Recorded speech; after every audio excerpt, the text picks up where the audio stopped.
અને એને અનેકો રાજકુમારીઓના માંગા આવે છે. પણ જ્યાં લેખ લખાયેલા હોય ને એમ જુનાગઢના રાજા ઉગ્રસેનની રાજકુમારી રાજુ જોડે એમના વિવાહ નક્કી થાય છે.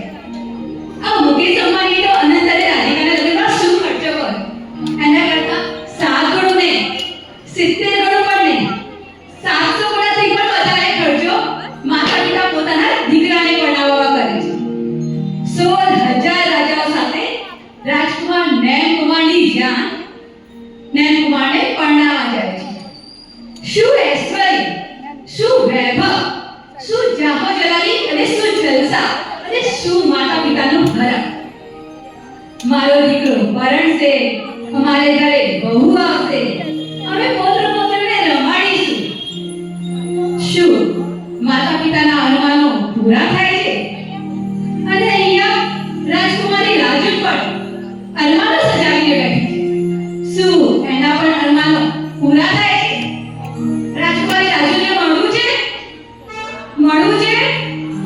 તો ચલો મળી લઈએ.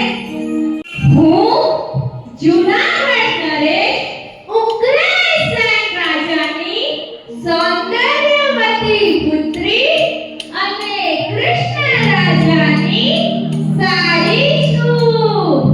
હવે તો તમે બધા સમજી જ ગયા હશો ને કે હું નૈનકુમારના 8 ભવોની જીવન સંગની રાજકુમારી રાજુ છું. નૈનકુમાર સાથે મારું સગપણ થયું અને વિવાહ નક્કી થયું.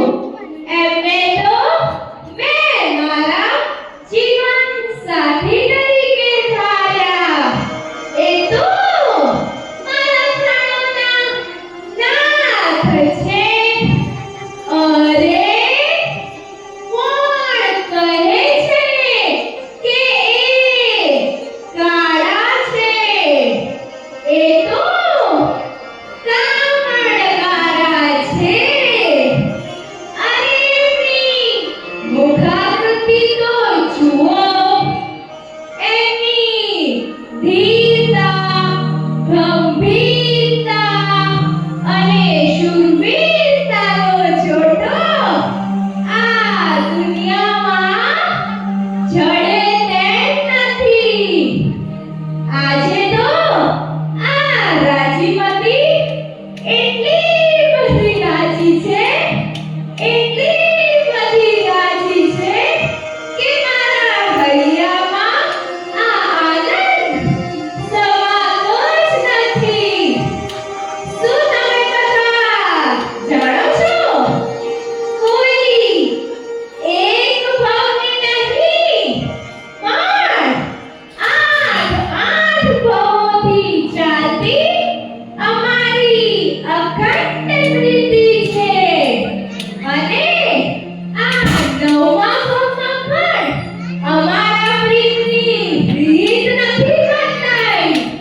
આ 9મા ભાવમાં પણ અમારી પ્રીતિ અખંડ જ છે. હવે અમે પાછા એકબીજાને મળીશું, એકબીજાને પામીશું અને ફરી અમારો હસ્તમેળાપ થશે અને અમારો પ્રેમ ખીલી ઉઠશે.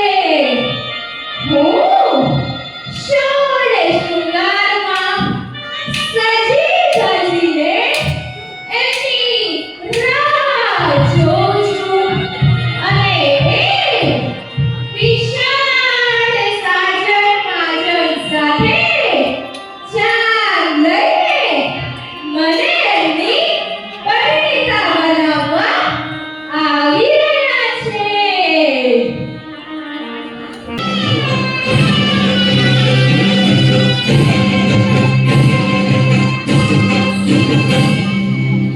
Present,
હવે તો મારી આ બરમાળાના ગૂંથાયેલા પુષ્પો પણ મને પૂછી રહ્યા છે. દેવકુમાર આવી ગયા, દેવકુમાર આવી ગયા, દેવકુમાર ક્યારે આવશે, દેવકુમાર ક્યારે આવશે. હવે તો આ હર્ષ મેળા સુધીનો વિરહ પણ સહન નથી થતું. હે મારા મેઘ, જલ્દી આવો ને મને તમારી દુલ્હન બનાવી લઈ જાઓ ને. રાજકુમારી રાજુ, રાજકુમારી રાજુ, શું થયું? કેમ નથી થતું? નેકુમાર, નેકુમાર, નેકુમાર હવે અહીંયા નહીં આવે. શું? કેમ નહીં આવે? ના ના, તું ખોટું બોલી રહી છે ને. સાચું કહું છું, એ હવે અહીંયા પાછો નહીં આવે. ના ના, હું આ બધું સાંભળું છું. દેવકુમાર, દેવકુમાર, દેવકુમાર. રાજુલ, બેટા રાજુલ, રાજુ રાજુલ, ક્યાં ગઈ? રાજુલ, રાજુલ, દેવકુમાર, રાજુલ. હા, પિતાજી, બેટા, આપણે તારા માટે તો બીજો મતલબ રાજકુમાર શોધીશું. બેટા તું લડીશ નહીં. દેવકુમાર વીર પુરુષ છે, કંઈક સાચું જ વિચાર્યું હશે ને. હા, પિતાજી, તમે એને જવાની ના. તમે એને કેમ ના રોક્યા? બેટા, બધા બરાબર કહે છે. શાંત થા બેટા. તું શાંત થા બેટા, તું શાંત થા.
જ્યારે હેમકુમાર આવ્યા ઘડી લેનાર ને નિશ્ચય સંયમમાં, ત્યારે રાજકુમારે રાજુના અહીંયાની વાત, આ પશુઓને ઉગાડવા એ તો બહાનું હતું.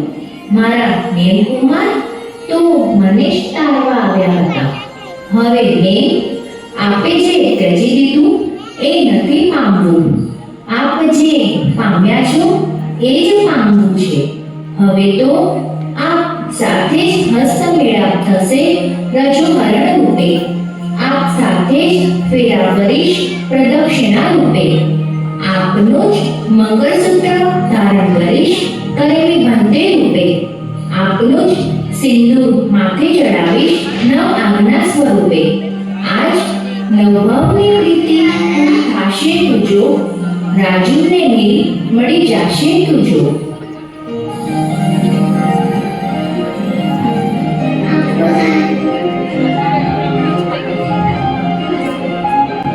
કે આજ સંયમનો પાને તરબરીને જો, કે આજ સંયમનો પાને તરબરીને જો, રાજુને મળી જાશે તુજો, રાજુને મળી જાશે. રીત મળી જાશે તુજો, રીત